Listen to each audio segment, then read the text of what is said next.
결론적으로 우리가 잘 알려져 있지 않고 잘 공부하지 않았던 이 미토콘드리아는 노화 기능에도 핵심이고 크리스토퍼 팔머는 정신 건강의 역동에 가장 중요한 부분이 있다고 얘기를 합니다. 어떻게 이 미토콘드리아 기능을 활성화시키고 또는 반대로 미토콘드리아 기능을 떨어뜨리는 요인들은 무엇인지를 후반부에서 이야기하고 가겠습니다.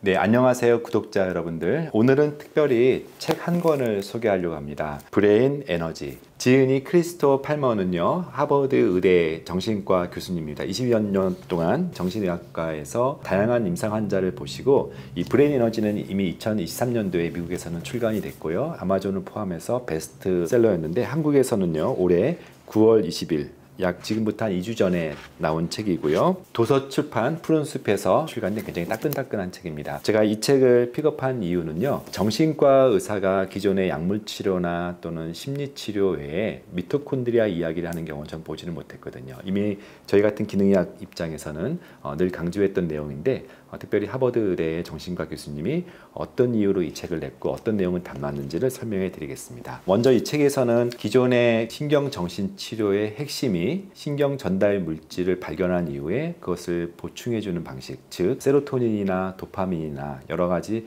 약물치료에 대한 얘기를 하지만, 그 약물치료가 한계가 있다는 것을 여기서 솔직하게 얘기를 해요. 일반적으로 신경 전달 물질이 부족이 또는 과잉이 질병을 일으킨다 그러면은, 그리고 또 그런 원인들이 선천적인 어떤 유전적인 요인이 있다고 하면은 왜 정신질환은 어렸을 때부터 있지 않는지, 이런 거에 대한 이제 반문도 제기하고요. 또 신경 전달 물질이 부족해서 생기는 질환인데 세로토닌, SSRI 같은 거를 먹으면 바로 효과가 없고요, 약 한 달 정도 지나야 효과가 있는 거지. 부족한 물질을 채웠는데 또 약을 먹고 있는데 왜 증상이 좋았다 나빴다 하는지에 대한 부분들, 또 어떤 환자는 약이 듣지 않는지에 대한 이런 다양한 어떤 한계들을 하면서 단순히 그 환자한테 약이 맞지 않는다는 것이 아니라 신경전달 물질의 어떤 부족이나 과잉이라고 하는 그런 뇌신경학적 이론에 대해서 한계가 있다는 것을 말해요. 또 하나는 이 환자들의 어떤 DSM-5라고 하는 기본적인 정신건강 진단을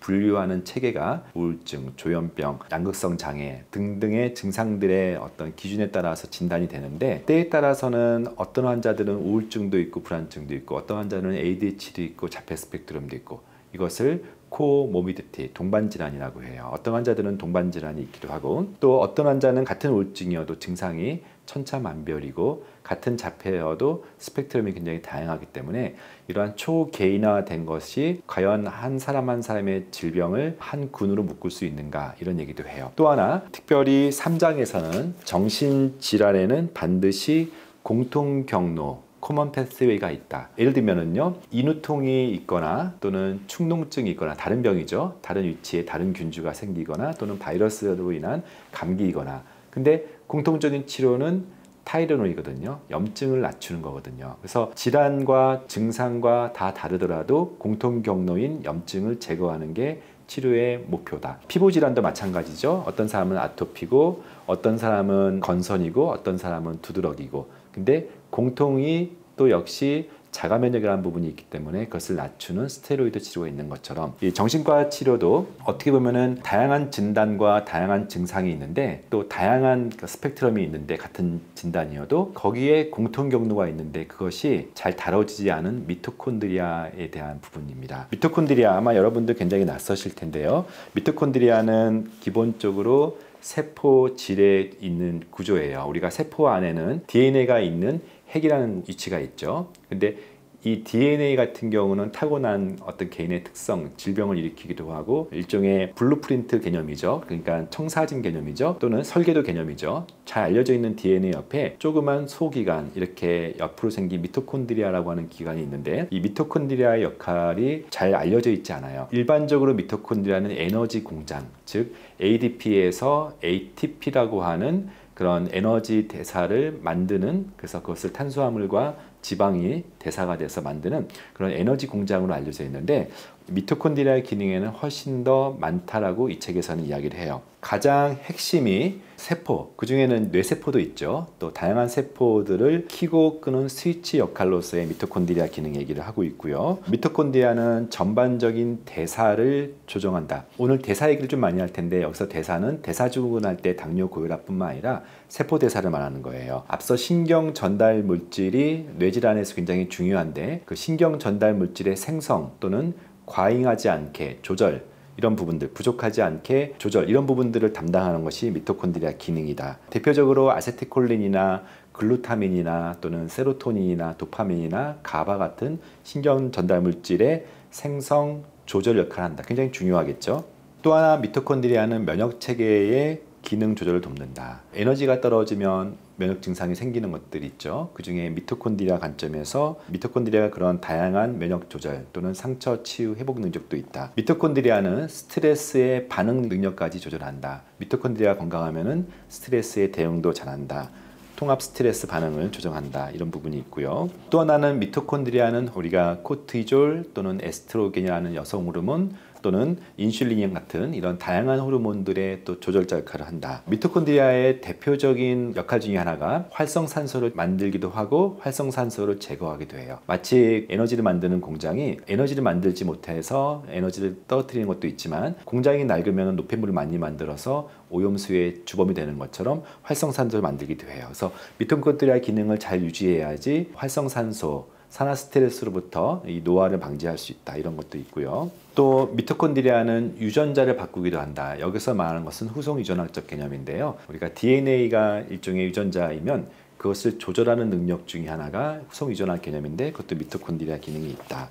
라는 얘기를 하고 좀 어렵죠. 근데 좀 더 중요한 기능 중에는 미토콘드리아는 세포를 생성시키기도 하고 소멸시키기도 하고 불필요한 세포를 없애는 것을 자가포식이라고 해요. 자가포식 오토파지라고 하는데 미토콘드리아 합성을 해서 미토파지라는 개념으로 말씀해요. 그래서 미토파지는 뭐냐면 기능을 못하는 미토콘드리아는 제거하고 건강한 미토콘드리아로 대체하는 이런 세포의 소멸과 생성, 그리고 특별히 어린아이들의 뇌는요 늘 바뀝니다. 이것을 뇌의 가소성 플라스티라고 하는데 건강한 세포, 특별히 뉴런 세포의 건강한 생성을 돕는 것도 미토콘드리아 기능을 한다라고 할 수가 있겠습니다. 결론적으로 우리가 잘 알려져 있지 않고 잘 공부하지 않았던 이 미토콘드리아는 노화 기능에도 핵심이고 크리스토 팔머는 정신 건강의 역동에 가장 중요한 부분이 있다라고 얘기를 합니다. 그러면 거꾸로 이 미토콘드리아 기능이 떨어지면 이것은 이제 미토콘드리아 디스펑션, 미토콘드리아의 기능 부전이라고 하는데 어떤 일이 생길 것인가? 미토콘드리아의 기능 부전이 있으면 세포의 기능, 신경 전달 물질, 호르몬, 염증, 면역 체계의 기능, 유전자 발현 조절, 세포의 발달과 유지 보수, 건강 관리, 앞서 말한 모든 기능이 떨어지면서 정신질환이 악화되기도 하고 신체 질환이 악화되면서 서로 또 상호적으로 문제를 일으킨다라고 합니다. 대표적으로 미토콘드리아와 관련된 정신질환들은요 많은 논문들이 나오고 있는데 그 중에 조현병, 양극성 장애, 우울증 장애, 자폐증, 불안장애, 강박장애, PTSD, ADHD 또는 아노렉시아처럼 신경성 식욕 부진, 알코올 중독 이런 다양한 그런 정신질환과 또 기분 장애들에 다 관련이 됩니다. 논문만 해도 2021년도 기준으로 이런 조현병과 양극성 장애와 미토콘드리아 관련된 논문이 400건 이상, 우울증 관련 논문은 3,000건 이상, 알츠하이머 치매 관련된 것은 4,000건, 그리고 알코올 사용 장애는 무려 11,000건 이상이 바로 미토콘드리아 기능 저하와 또는 장애와 관련이 되었다는 것들을 설명하고 있어요. 그래서 이 책에서는 간단히 정리해서 정신장애는 뇌의 대사장애이다. 여기서 말한 대사장애는 미토콘드리아 대사를 축으로 말씀하고 있습니다. 그래서 이제 앞서 말씀드렸던 미토콘드리아 기능 저하가 뇌질환의 되게 핵심적인 축이다 그러면 어떻게 이 미토콘드리아 기능을 활성화시키고 또는 반대로 미토콘드리아 기능을 떨어뜨리는 요인들은 무엇인지를 후반부에서 이야기하고 가겠습니다. 그래서 이 책에서 이제 요약해서 말씀드렸던 미토콘드리아에 나쁘게 하는 요인 또는 좋게 하는 기여 요인들 잠깐 좀 보면은 건강하지 못한 식습관과 수면 장애와 음주나 약물 사용과 일부 약들도 미토콘드리아 기능을 또는 대사장애를 초래한다는 것들을 강조해요. 정신과에서는 음식 얘기 잘 안 할 겁니다. 그리고 일반적인 생활 습관, 일반적인 얘기만 할 거예요. 굉장히 구체적으로 이 책에서는 어떤 습관들이 문제가 되는지 말씀드리고, 또 미토콘드리아 기능 개선의 목표 대사 증진을 하는 치료법에 대해서는 세 가지 전략에 대해서 다시 나눠요. 첫 번째는 미토콘드리아의 수를 증가시키는 대사 능력 개선에 대한 노하우. 두 번째, 미토파지. 아까 제가 건강하지 못한 미토콘드리아는 없애고 좋은 미토콘드리아를 계속 생성할 수 있는 미토파지, 일꾼들을 다시 생생한 상태로 만드는 것들을 하는 방법. 세 번째가 자가포식, 오랜 기간 지속된 대사 문제로 세포에 발생한 구조적 손상을 수복하는 방법들에 대해서 이야기를 합니다. 그래서 가장 중요한 부분이 물론 수면도 중요하고 운동도 강조하고 또 다양한 방식의 일반적인 얘기를 하는데, 그 중에 가장 강조하는 게 음식이에요. 정신과에서도 이런 뉴트리언트를 강조하는 뉴트리언트 사이콜로지 개념들이 최근 나오기 시작한다는 것들을 강조하고 있고요. 몇 가지 제가 식이요법 또는 영양소에 대한 얘기를 잠깐 하겠습니다. 이 책의 348페이지에 식이요법을 통해서 정신 건강을 강화시키는 방법에 대해서 이야기를 해요. 가장 중요시 여기는 첫 번째 카테고리가 엽산, 비타민 B9, 비타민 B12, 메틸코바라민, 또 티아민, 비타민 B, 1번 등등의 영양소 결핍이 메틸레이션이라고 하는 후성 유전학적 과정을 거쳐서 사실은 도파민과 세로토닌 합성에 영향을 주기 때문에 정신과에서도 일부 이런 비타민 B12나 비타민 B9을 검사를 하는 경우도 있어요. 실제 제 환자에서도 엽산 부족, 그 이전에 MTHFR 유전자 변이가 심하게 있는 사람인데 호모시스테인이 무려 10 기준에 40 정도로 증가되어 있는 심한 우울증 환자를 제가 엽산만 처방해서 환자의 약을 줄이고 굉장히 증상을 호전시켰던 경험도 있지요. 두 번째, 알레르기 반응을 유발시키거나 독성이 있는 음식을 피한다. 미국에는 셀리악 디지스가 되게 많은 편인데요. 그건 유대인들한테 특히 많은 병인데 우리나라는 많진 않아요. 그러나 저희 역시 푸드 항체 검사를 통해서 맞지 않는 음식을 피하는 법에 대해서 환자들한테 가르쳐주고 있는데요. 특별히 글루텐에 대한 반응이 여러 대사장애를 일으키고 뇌기능에 영향을 준다.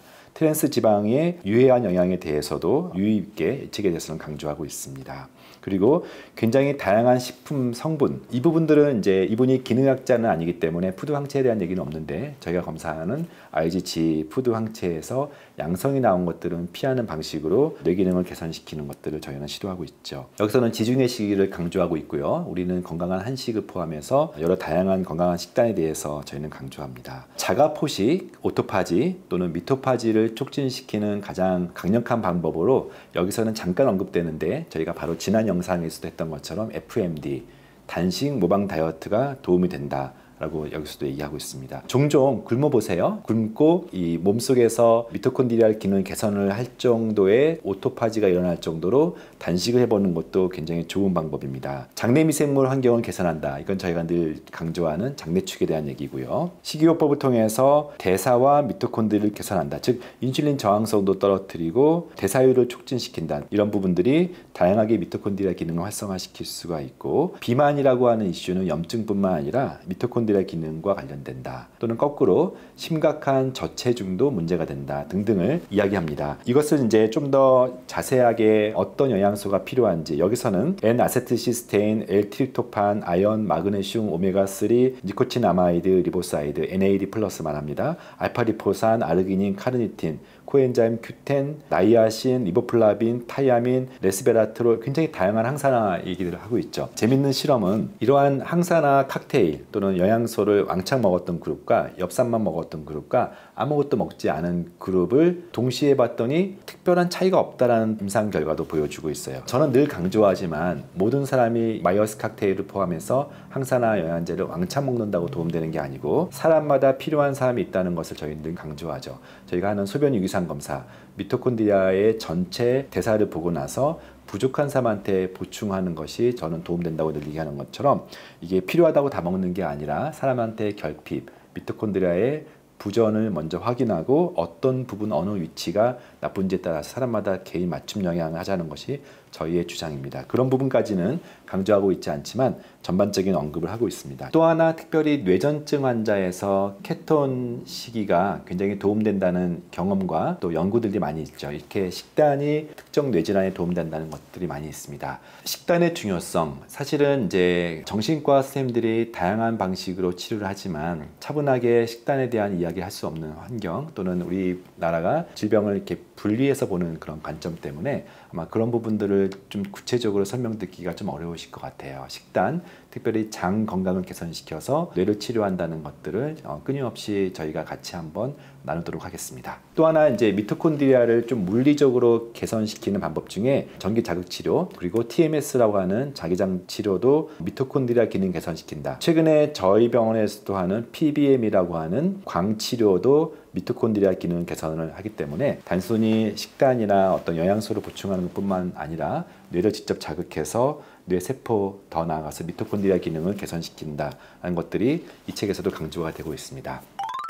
우리가 이제 브레인 에너지를 소개하면서 이 두꺼운 책을 이 짧은 시간 내에 다 요약할 수는 없지만 핵심이 기존의 정신과적인 접근과 치료에는 한계가 있고 또 약물 치료에는 다양한 한계가 있기 때문에 약물 치료를 할 수밖에 없는 상황, 그 이전에 공통 경로가 미토콘드리아의 부전, 그리고 미토콘드리아의 부전은 여러 가지 이유로 정신질환을 악화시키고 일으키기도 한다는 것들을 오늘 요약했으며, 그 중에 핵심이 식단, 그리고 사람마다 다른 영양소의 섭취, 그리고 더 나아가서 수면과 건강한 생활 습관이라는 부분들을 강조하는 어떤 통합적인 기능의학적인 관점에서 쓴 책이어서 소개를 드립니다. 아마 구독자 여러분 중에는 다양한 정서적인 문제, 우울증과 불안, 또 불면 같은, 또는 다양한 정신과적인 문제, 조현병이나 또는 양극성 장애나 또는 이루 말할 수 없는 다양한 어려움, 그 중에는 뇌전증이 있을 수도 있고요. 또 자폐질환이나 ADHD 같은 아이들의 질환일 수도 있어요. 먹거리가 중요하다는 것에 대해서 늘 강조해야 하고, 또 그것을 이번에 특별히 하버드 교수님의 신간을 통하여서 한 번 더 강조하고자 오늘 영상을 찍었습니다.